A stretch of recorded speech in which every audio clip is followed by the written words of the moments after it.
Iran is realizing that, well, they're going to be part of the talks between Donald Trump and Benjamin Netanyahu. Therefore, they are sending messages. Iran released several videos to do with the new missile coastal city, specifically designated for cruise missiles. Massive location, tunnels under the ground, with cruise missiles reaching of up to 1,000 kilometers. And we're talking about massive areas, lots of massive infrastructure under the ground, not less impressive than their actual tunnels that they had when it comes to the ballistic missiles over the ground, land-to-land ballistic missiles. It's not less impressive than their air defense systems. And we're talking about huge numbers again, and that's one of their facilities, only one of their facilities. Iran doesn't publish everything.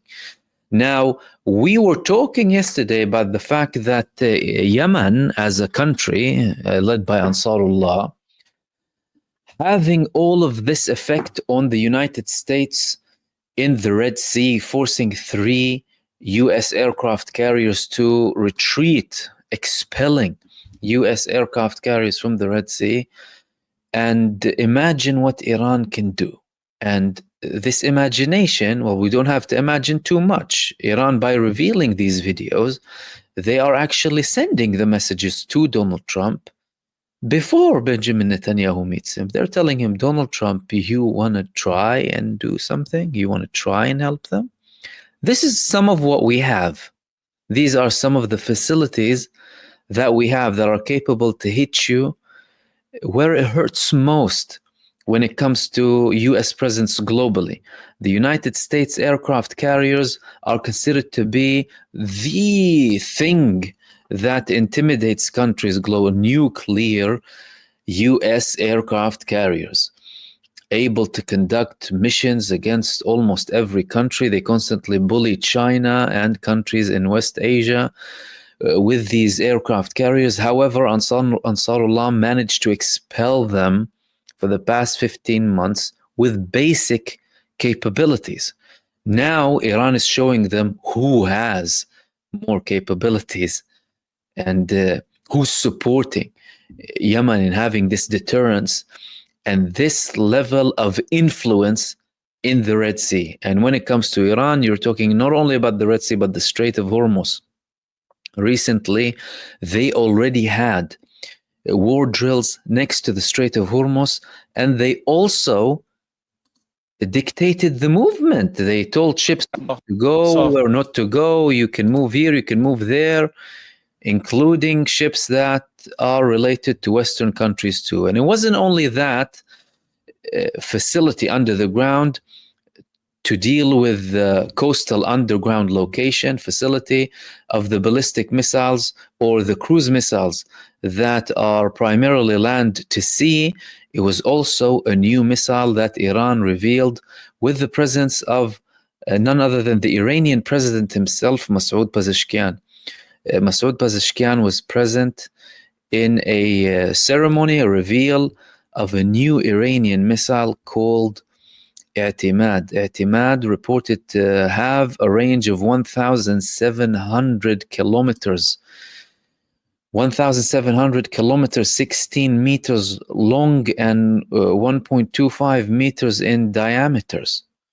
It carries a guided warhead as well, so it can hit the desired target. This is a missile that is supposed to be more advanced than what the Iranians used against the genocide entity in True Promise 1 and True Promise 2. So is that another message coming from Iran to tell Israel, this is what you're going to be dealing with if True Promise 3 happens and you try and continue with your bullying, especially if there would be any breaches when it comes to the ceasefire in Lebanon, or if they would try and extend their bullying and presence inside of Lebanese territories. So the next few days and the decisions that are going to be arising from those meetings between Donald Trump and Benjamin Netanyahu are going to be very important, not only because they're dealing with Iran, they're also dealing with Egypt. There was a video published by one of the members of the public when it comes to Egypt about the level of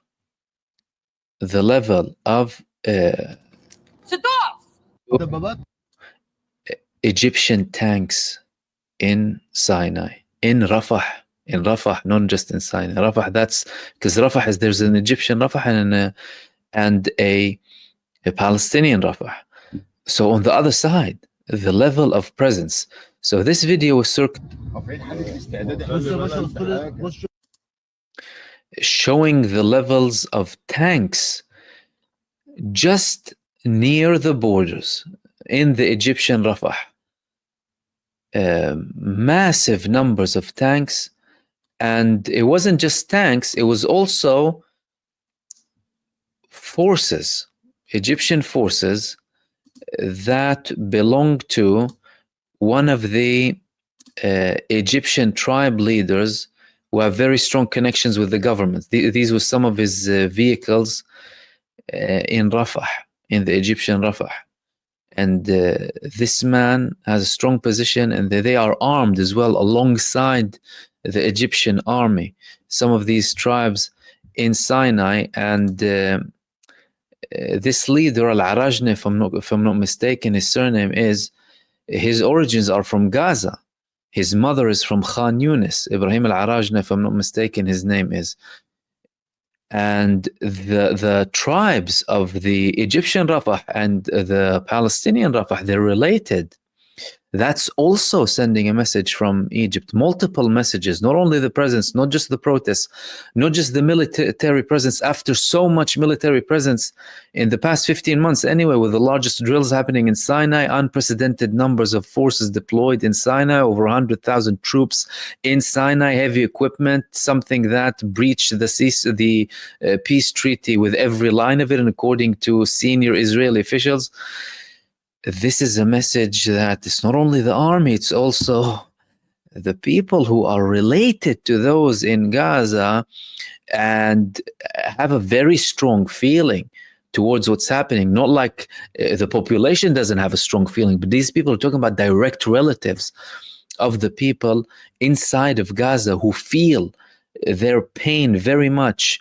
Again, the whole world does, but these people, direct relations you're talking about, and they have families that are split between the Egyptian Rafah and the Palestinian Rafah too. So Donald Trump, he's escalating, and he has this bullying approach and a bullying tone. However, the countries on the other side, they're also providing him with answers. He's bullying with tariffs against Canada and China, and they're responding to him. He's trying to bully South Africa, they're responding as well. He's trying to have this bully approach with Egypt, sometimes with Iran, or less so than Egypt, by the way, because he reduced his tone with Iran after he became president, unlike the previously, potentially to please the Zionist lobby and Israeli lobby supporting him. They are responding, and they are sending him messages, and these messages shouldn't be overlooked. These should be considered seriously, and they are, when it comes to the US administration, saying that it doesn't matter how much you want to apply pressure, we have our limits and we have our red lines, and there is a limit to what we can accept or not accept. And when it comes to certain things to deal not only with the Palestinian cause, but with matters of our internal national sovereignty and national security, we will be taking actions regardless of the positions that we have with the United States as a country.